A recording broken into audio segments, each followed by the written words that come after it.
E whiringofuru maa whaapisi nai i ante onumi, ne ka pusi e kau solam whaianga hala e kau masiva me o nau whare lotu. O kua koe ala maa koe si I, mo amuleke e kakai whatoki lalo, ia whaunga ke nau tui kia sisuka laisi. Whate whito ia mea mooni ne hoko o hange ko le ko oti e tohe amulmona, wa whakamoni e taha o sisuka laisi.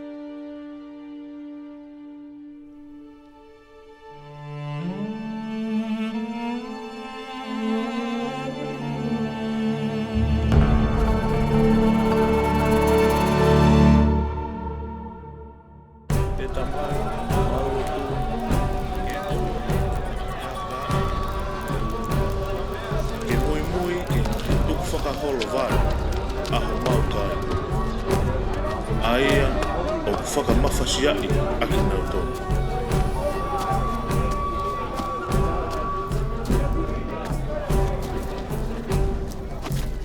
Keia te koe e merino sola. Pea mauto e whakawhetai kia te koe o tua. Ko hi ko kakai ko whiri, o kakai mani oni aki nau.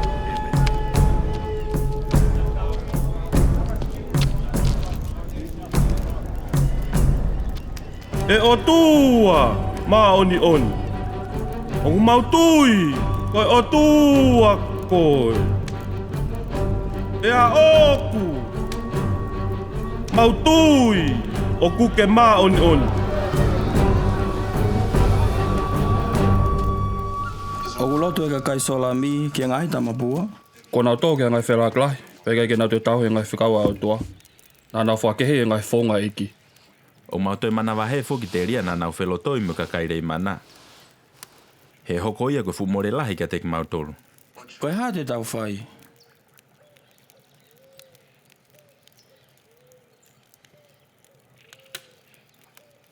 O kiai hai vilahi o no malangai o e wholofola ke ne tatake e kakai ke nau whai e mea oktotonu. O kia hanoi vilahi ange I he whakaukau e kakai I he reta, peha toi mea pe. Tau hei moe malo he wholofola au kua.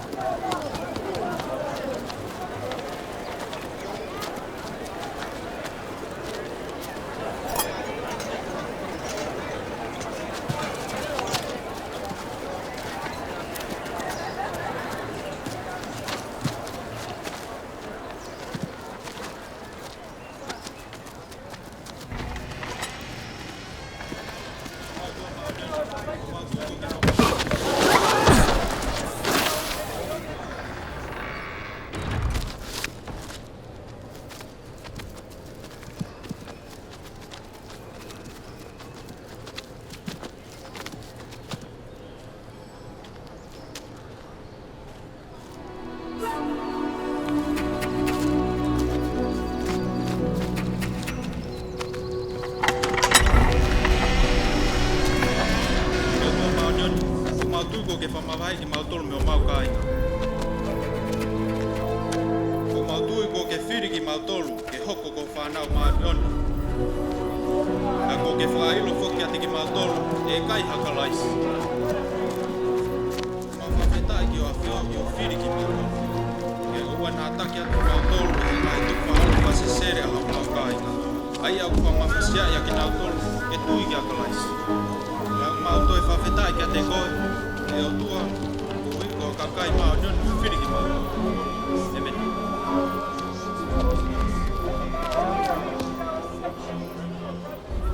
Whakamore I mua au. Koe hai.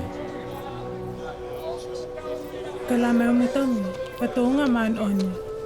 E o tua maa nyoni, o mau tui ko ke whamawhahe ki mau tolu me o mau kāinga. O tua maa nyoni, o mau tui ko ke. O kuma mahi o kuloto. Ko ka kai whaianga hala mo paonga tāki nau tō. O tuku nau loto ke koula, ma sili wā peke whainga ke keo koloa lelei. O nau lotu ia whaunga ko te iki ai ke o mamatai. O ku hiki hake ho nau loto I he pore lahi e na huiksi a. E whe hono fuoloa, e eiki. Ho tu ke nofo ho kautama iki la loni he kakano. O wakai ke whaianga hala whakarieria pehe I he whanau ai tangata.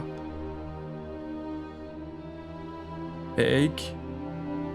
O fu mamahi lahi o kuloto. Ofa mua whawhia male hoku lau male ia kalaisi. E eiki. Ofa mua tuke umawa e iwi. Ke ukataki e whaakataki ai ngahi mamahini ai kua pau ke hoko mai ke te au. Koe ngahi mea i anga hala kakaini. E eiki. Ofa mua whawhia male hoku lau male. O tuku mai ke ola lele e ku ngā ue kai umaa whaku kau ngā ngau uku ia te au. Iyo, ofa mua whawhia male hona lau male ia kalaisi. Ofa mua tuke te mau tolu ken mau haivi. Ke kātaki e nau ngahi mamahi ai kua pau ke hoke te nau tolu tuunga hi anga hala e kakaini. E eiki. Ofa mua tuku ke mau lawa. O toi whakafoki mai aki nau tolu ke te koe ia kalaisi. Wakai e eiki o kumahau inga honau lau maali e. E ako honau tōlahi ko mau ka inga. Ko ia ofa mua e eiki. Tuku ha mahalohi maha poto. E mola wa whakafoki a whahingani ko mau ka inga ki hea whiona. Tahu e ngahi o wau e siasi. O kore ai pe i he lotu me tau tapa whakaaho ke o tua. Ke wana a mou tō ke hei ahi ai. Waha whae ki nā tolu ni ko hoka inga. O whea ne kina ki nā tolu he kakai ko e uhi ko e nau masiwa. Tau tau te whito ki ho mau kau talo eiki. Ko nau ka puse aki mau tolu me ho mau ngai whae lotu. Ai e na mau ngau e lahi ke langa aki ho mau ni mau. Ka kona o ka puse ki mau tolu ko e uhi ko e mau fu masiwa lahi. Pea ku ikai hea poto ke mau hua ki ho mau otua. Ko e haa te mau whae. O mō mahalo koha hei kai te mō lawa huke o tuaka iho mō whare lo tūpe. O mō whakaukau kua pau ke mō toklotu o tahape he uke ke o tua. O lele iho mō kapusi me ngahi whare lo tū. Ke mō ilo ai poto. He koe mea iho no kapusi aki mō tolu. Ko hifo aki mō toke he lotu whatau ki lalo mō on. He o pāu ai ke whakawaiwai aki mō tolu. He ko en. Koe me he whakamalohi ki mō tau ke mō lotu whatau ki lalo, ko mō monu ia. He whawhenga e tangata he taimen ihi ke whatau mala. Ka pau e whakamalohi ia ki lotu whatau ki lalo. Pea ko eni, koe mo eni ilonga e whatau mala tene maua e alo o wha. O ka ataki he ngata anga, e whakamo ui ia.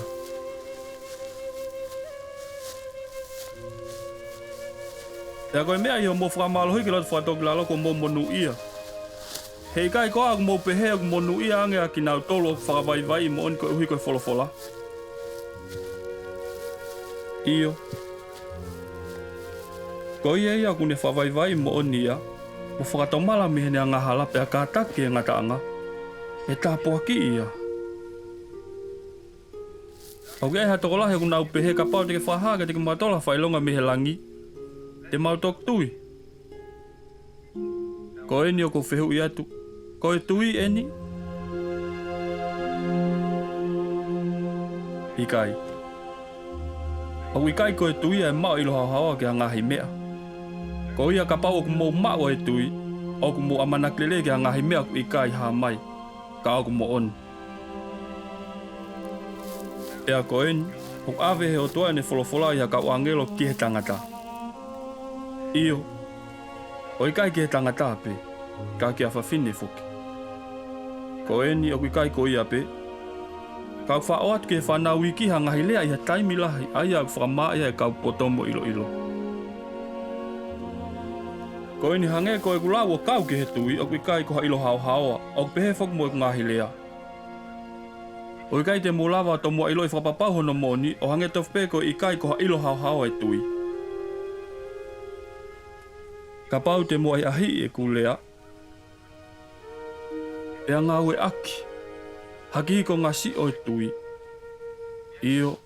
Ka pau i kai te molawa o whaiha me alahi ange e holi peke tui. Tuku a holi ni ke ngau e te ki mō tolu ka aua ke mō tui e whaunga e lawa o whakataha potu ke ngahi konga e ku ngahi lea. Te tau whakatatau e wholofola. Ki a ngahi te ngai akau. Ka pau te mō whakata. Ha potu ke tō ai ha tenga i ho mō loto. Wakai. Ka pau ko ha tenga mo nia pe ko ha tenga lele. Ka pau e kai te mouri ake ho mo ta tui o mo ta ofe lau maria o eiki. Wakai.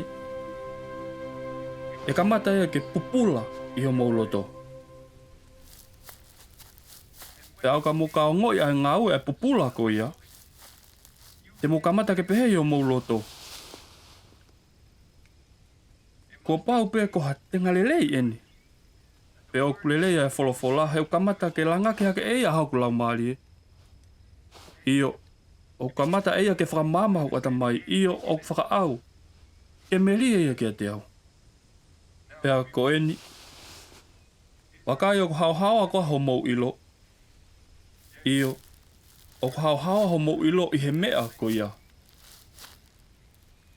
Pea wakai i he kamata ke tupo e fuakau, e mau pehe. Tau tauhi. Whakalele ia. Ke tupu hono aka. Ko uhi ke tupu hake o fua ke ha fua maa tau tolu. Ka. O ka pau te mo tai toka ngai e fuakau. O i kai tokanga ke tauhi. Wakai. He kai ke tupu hono aka. E hoko mai ai vela o la a. E vela ai be te mo taake o laki tua. Ko eni o ikai pehe ko heku ikai ke lelei ai te ngā. Ka o pehe ko ui ko kaka.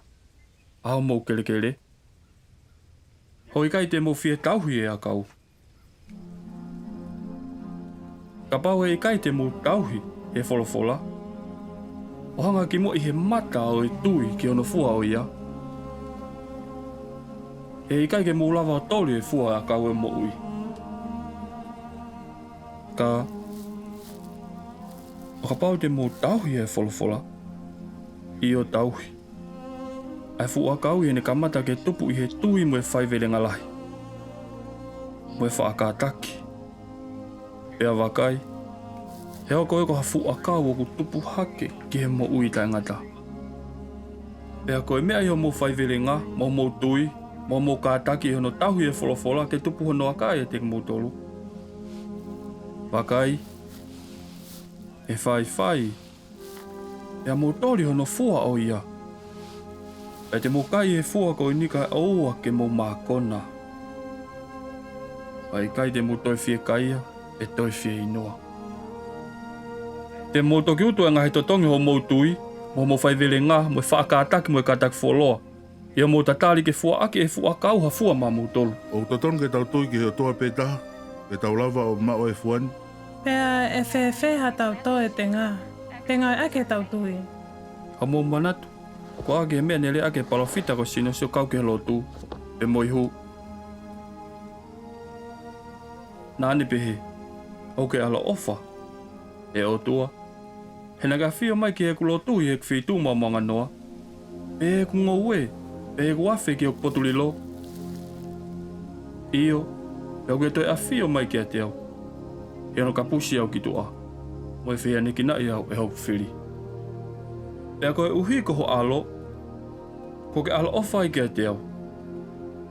Ko ia. E utangi ki a te koe hoku ngahi mamahi ko toa pe. He o ki a te koe e ku whia. He ko ke ta awhi ho ngahi tau te a mea te au. Koe uhi ko ho alo. Hau mau tui koa. He wholofola ko tohi e ki nau tolo e konga mua. Tui ki he alo e o tua. E ha ele mai. Ke huhui hono kakai. E tene mamahi mo pekia ke whai whakalei mai na wangahala. E tene toi tuu mi he mate ai e tene whakahoko ai toi tuu. Ke toi tuu ai kakai ko toa i hono ao. E whakamau i he aha whakaosi o e whakamau. O whakatatau mo na ungahi ngāwe. O ko whaamu ke mou tō. E wholofolani ki ho mou loto. E ene ka mata ke tupu. Tau ia ki ho mou tui. E a wakai hoko ka fu akau o tupu ke te ku mou tolu ki he mo ui tai ngata. E a ofa. Ke tuku he o tua ke maa ho mou ngahi kawenga. I he whia i hono alo. Amen. Amen.